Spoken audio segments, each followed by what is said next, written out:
বাংলার ইতিহাসের সবচেয়ে রক্তাপ্লুত সময় মার্চ 1971।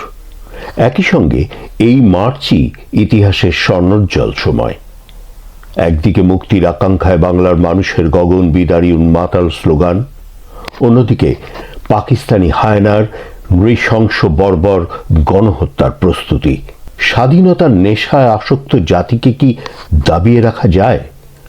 গণহত্যা, আগুন আর ধ্বংসের বধ্যভূমি থেকে বাংলার জনতা ফিনিক্স পাখির মতো উড়াল দিয়ে নীল আকাশে এঁকে দিল লাল সবুজ পতাকা।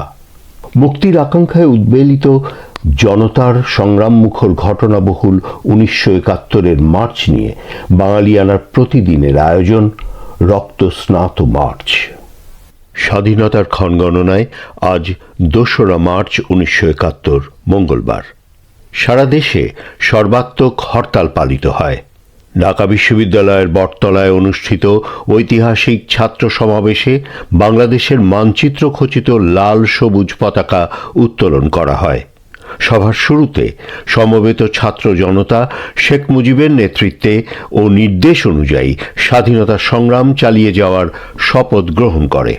ঢাকার সবগুলো ছাত্র ও শ্রমিক সংগঠন এবং রাজনৈতিক দল তাদের কর্মসূচি ঠিক করে নিতে আলোচনায় বসে।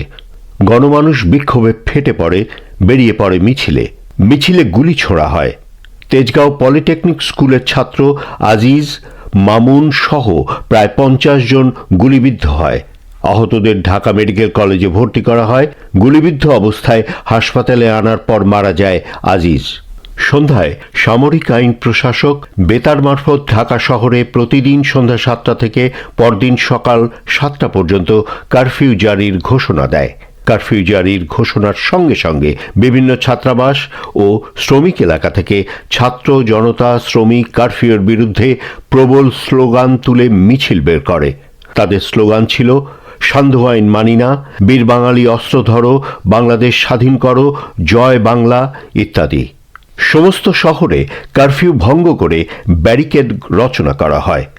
ডিআইটি এভিনিউর মোড় মর্নিং নিউজ পত্রিকা অফিসের সামনে রাত 9:30টায় সামরিক বাহিনী জনতার উপর গুলি বর্ষণ করে। জনতা কারফিউ ভঙ্গ করে গভর্নর হাউসের দিকে এগিয়ে গেলে সেখানেও গুলি চালানো হয়। শহরের বিভিন্ন অঞ্চলে কারফিউ ভঙ্গকারীদের উপর বেপরোয়া গুলি বর্ষণ করা হয়।